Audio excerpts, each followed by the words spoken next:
Hello, dear fellas. This is one and only yours, fahad.aslam.khokhar, the fiberologist, and welcome you all to Side Hustle. Today, I have an extremely special guest with me. He's an anime fan and he's a podcaster and a very dear fellow. Everybody, please welcome Mr. Maison Collawn. Mason, how are you? How you doing today? I'm doing pretty well. Can't complain. I'm feeling really refreshed, ready to what this day has to come and offer me. That's great. That's great. So, Mason, I know you quite well for a while, but my audience would like to know who is actually Mason Collawn, where he is from, what does he do? Please introduce yourself a little bit. Sure. My name is Maison Collawn. So what I do is I'm the host of MC Anime Podcast. Mhm. MC Anime has been a continuing project for 3+ years in different formats: blog, live stream, podcast. Podcast is the current variation, but that's the one I really like. That's the most I'm most adapted to. We cover anime, geek culture, Japanese aesthetics, and Asian studies. I want to bring a good open platform to understanding of various subjects in the fandom culture, Mhm. entertainment industry, science, and other related geeky fields, and also, Asia Mhm. and Japan as well. Bring it all Yeah. together to have a cohesive campaign and product of production in understanding those topics. Okay. Mason, there are so many different genres on which one can do a podcast. For example, people do the podcast specifically for the books, for the movies, for music. There are so many other niches. But why did you choose anime in first place? And I would like you to start answering this question from defining this word, the anime, because most of my audience would not be able to differentiate this from rest of the entertainment stuff. Yeah. Yes. So anime is short for animation. It's a direct communication from Japan. Okay. It's a original product of Japan. It represents Japanese culture in the actual style and production of the show.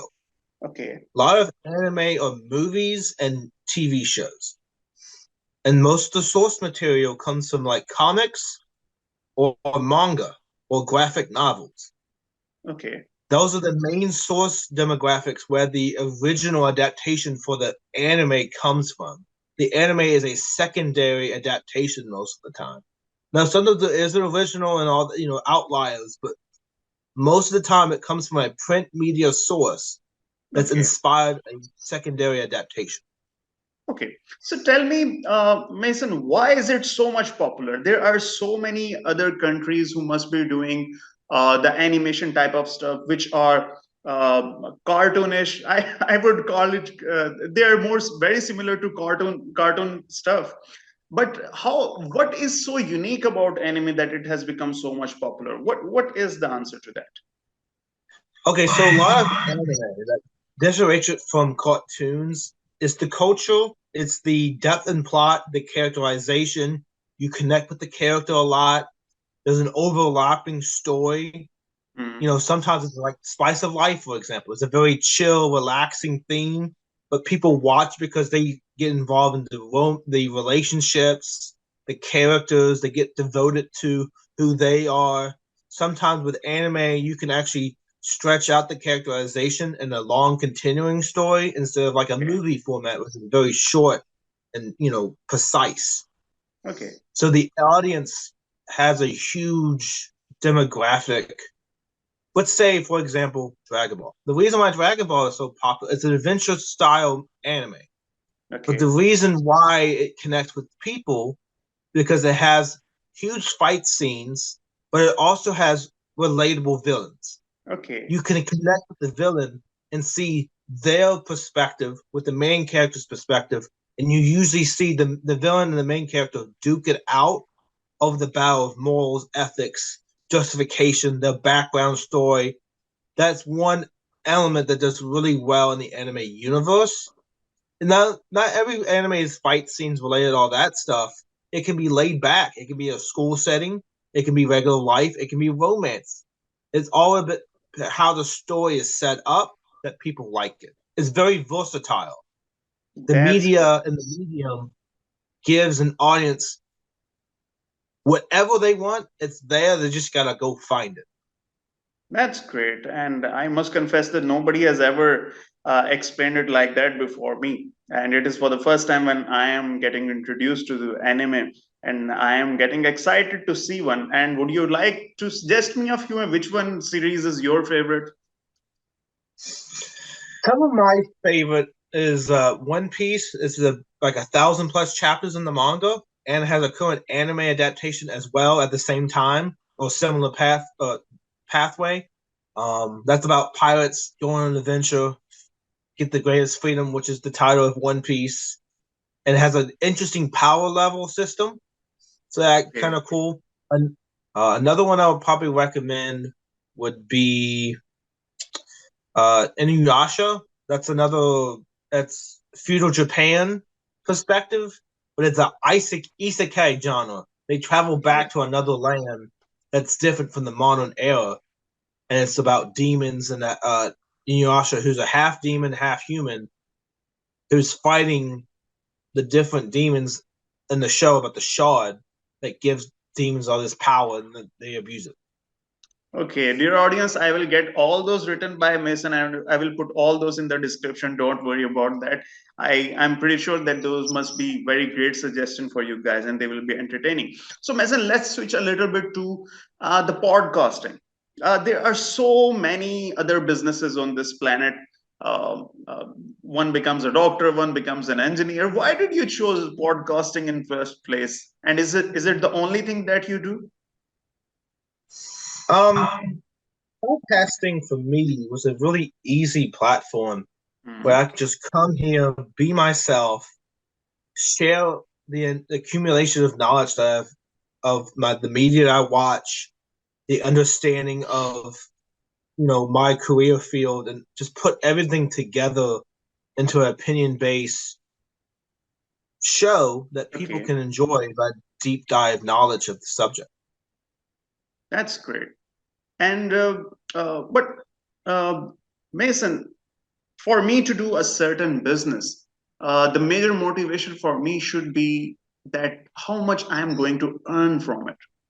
So, would you mind telling our audience that what are the streams? What are the ways from which a podcaster could earn? What are the ways for earning Yeah, from a podcast? there are many ways that a podcaster can get views. Okay. Monetization methods. So you got crowdfunding, which is like Patreon, Kickstarter, stuff like that, where they give you donations Mm, and they give you pledges each month, and that okay. support can actually start your campaign or have ongoing support. Okay. That also goes into like Ko-fi, PayPal, having exclusive areas where they can just directly donate to you is another way. For example, Wikipedia, they always have that at the Yeah. top of the screen. Please donate to keep the site running Yes. Yes, they do. because they're not trying to make a business from it. They're trying to keep the site meant for people to use for Wikidata and Yeah. put information out there. So they run the site off donations exclusively. And Okay. and you feel good about giving a donation to your favorite creator. Okay. So there's different things like that. Also, another demographic that you connect with merchandising. If you have a product that you sell, let's say you're a big celebrity and you have these T-shirts, memorabilia, you want to do Mm, autographs, you yeah. can actually send them to a site where they can exclusively buy merchandise related to you and your brand to make additional funds. Okay. You also can get sponsorships. So if you say you reach out to let's say a company wants to sponsor you, they want to run an ad on your podcast because you have a lot of audience and they want to advertise to that audience. Okay. They will charge you, say, I'll charge $500 for this ad, and you want to have 10 episodes with this ad. Oh, Okay, so they won okay. that episode that for that $500. There's 10 episodes. That's the deal, and the ad stops. But you Okay. made money from that sponsorship because they gave you money up front for the ad, and then sometimes they even give you an exclusive try me a promo code, so you get an affiliate marketing based on the promo code. So if you have people that buying that product, then you can actually take additional funds after the fact. And Okay. that's another thing. Affiliate marketing is really successful because you get a percentage of a product that someone else is selling, but they're giving you a percentage based on your audience buying into that affiliate link. Affiliate marketing is actually a really good way that podcasts make money of the simple fact that it's your audience engaging with that product that the affiliate marketing is selling, and you get a percentage, and they directly support you because of that. That's great. But there is something which most of the podcaster and many YouTubers actually miss, which is the relevance. The relevance of your targeted audience with the advertisers on your podcast. Don't you think that whatever you are going to sell as an affiliate should be the need of your audience? And Yeah. the advertiser who will be coming to your podcast to put their ad on your shows for the 10 consecutive episodes, that should also be related to the niche on which you are podcasting. So my next question is related to this, that what are the products which the anime lovers would be interested in buying, and what type of advertisers will be coming to an anime podcast? Well, that's interesting because the merchandise that people have includes the manga, the Okay. T-shirts, the merchandise, the DVD print. Okay. Uh, any merchandise with anime Yeah. sells. It's a huge. Uh, when they produce the show and it's done airing, that merchandising is literally the leftover monetization for that show. Okay. Because if you're a continuing fan, you buy the merchandise, subscriptions. So, like for example, Crunchyroll is a big anime streaming site. If you Okay. get sponsored by them, that's a direct product that relates to your demographic because it's anime based, it's anime streaming. Just Okay. like Netflix can be a great one too because they have animation and original anime on their platform, plus other shows that you can watch. Okay. So streaming platforms, merchandising, video games is a great way to connect to Yeah. the audience because the fandom engaging fan base. So music, any similar demographic like music, merchandising, product sales. Mm. Uh, you also can get into like a video ad about customization of your clothing. So having a clothing brand can potentially be relevant if it relates to what your product is. But you have to be strategic about it because you don't want to give audience something that's not related to what you do. Okay. Because you're educational. So you will want to probably refer to people to an educational platform like Skillshare to learn all these skills and be better and promote yourself and actually give yourself more skills to build up on yourself. Okay. That's an example that your platform could do that's related to potentially what you want your audience to feel. And Skillshare is great because it gives you a a variety of subjects that you can teach yourself at your own pace. Great. Great. So I see a lot of podcasters or YouTube videos with Okay. Skillshare as an ad because it's very versatile. Okay. One word answer. How many episodes of anime podcast are done so far? 120. 120. Okay. Now, just tell me, Mason, you just said earlier that when I asked you that why did you chose podcasting first, you said that it is an easy way. All you have to do is just to come and be just yourself. But do you really think that it is really as that much simple as you are telling me? Having said that, you have done more than 100 episodes, almost 120 episodes so far. Though it is a matter of consistency, don't you think it is a tough job? Maybe it sounds easy for you, but it seems to be extremely tough. So I had an example of an episode with idea consulting and creative mindset. Okay. Yeah, sometimes if you're a content provider and want to start a podcast, you need to think Okay. outside the box. What you think is engaging. Current topics is a great example.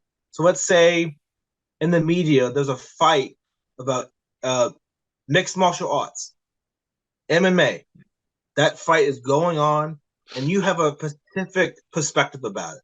And you Okay. want to teach us, like, okay, as a relevant fighter, I want to take Mhm. some time to teach you guys about the fighter, their career history, and what they've done so far, and what they're doing now to give you an overview of who they are. Okay. So That's there's great. different ways to look at content creation and how you perceive it, but also having someone else to bounce ideas from, Yeah. talking with people can give you a spark that you can. What I do is I write everything down that I have as an idea for an episode, put it in a idea channel that I have set up and on Discord. I use that because it helps with recording, so it's all good to have it in one place.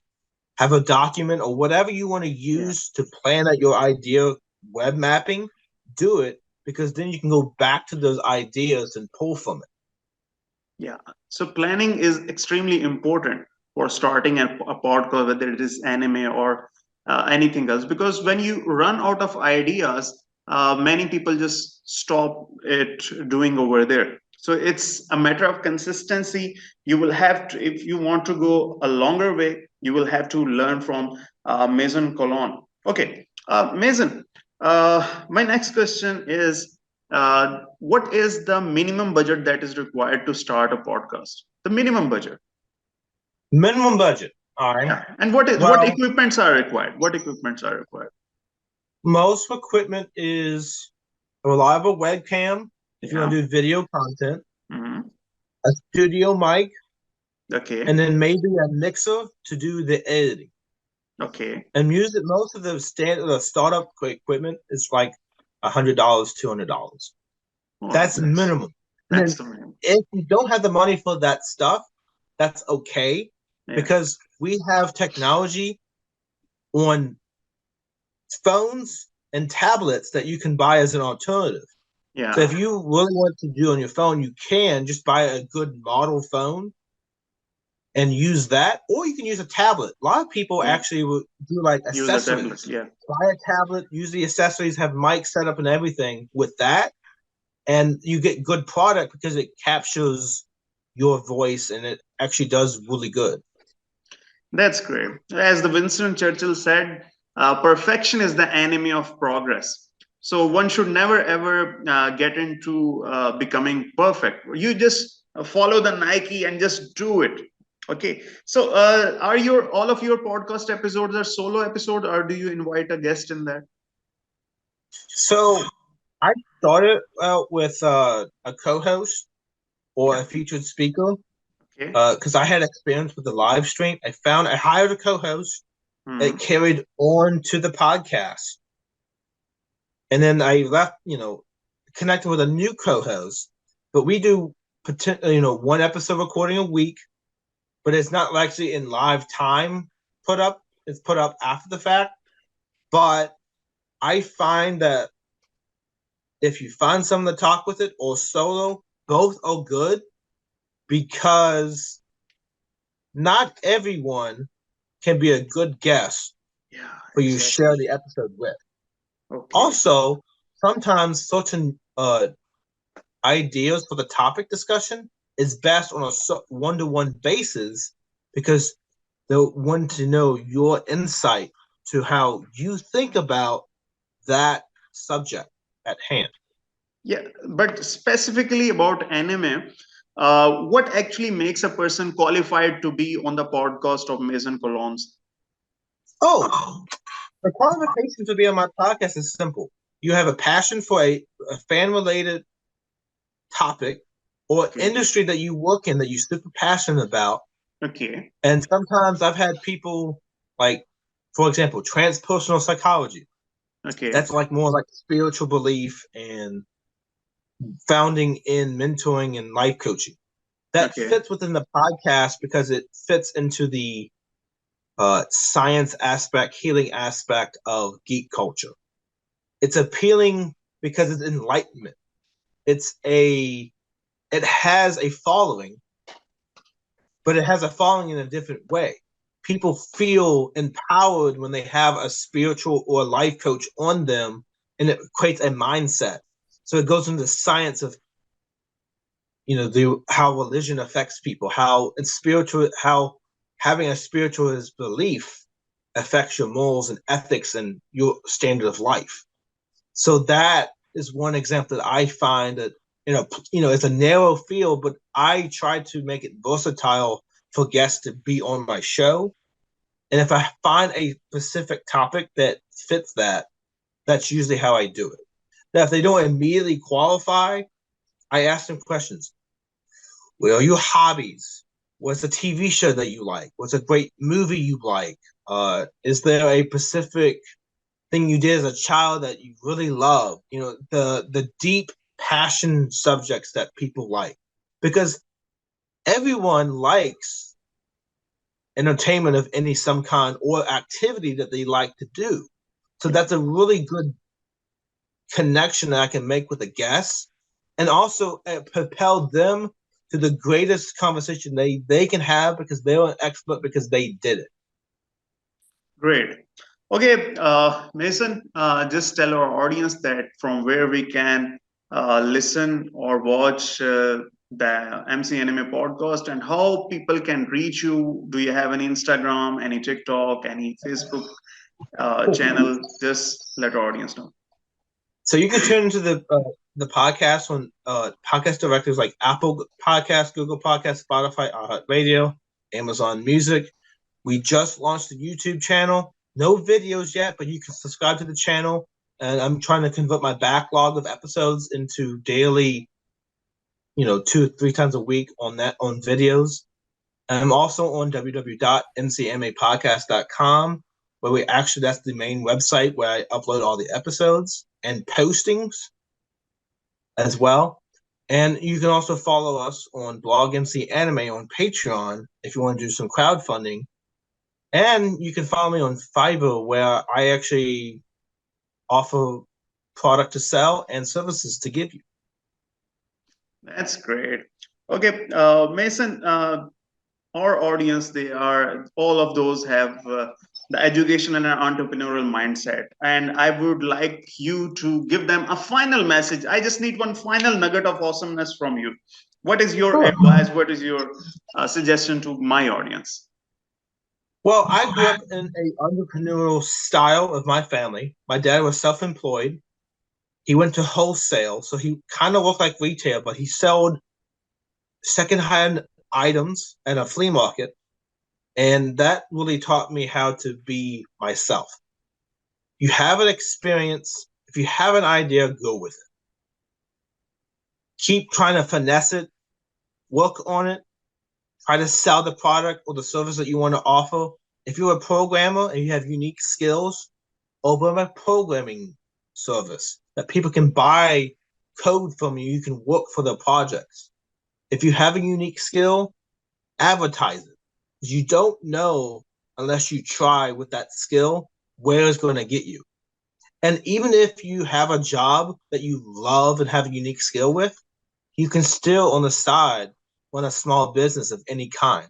Whether it's jewelry, selling products on eBay, like my dad did, or even creating something entirely new, an application, a game, a media property, something for people to buy and give you money available for your product or service that you're trying to sell is what's key in that area. So, guys, if you do not have one, just find an inspiration. Mason got inspired from his father, and if you do not have one such motivated person around you, just learn from Maison Collawn. Mason, thank you so much for being with us. Thank you so much. That would be all. Thank you. Thank you guys so much.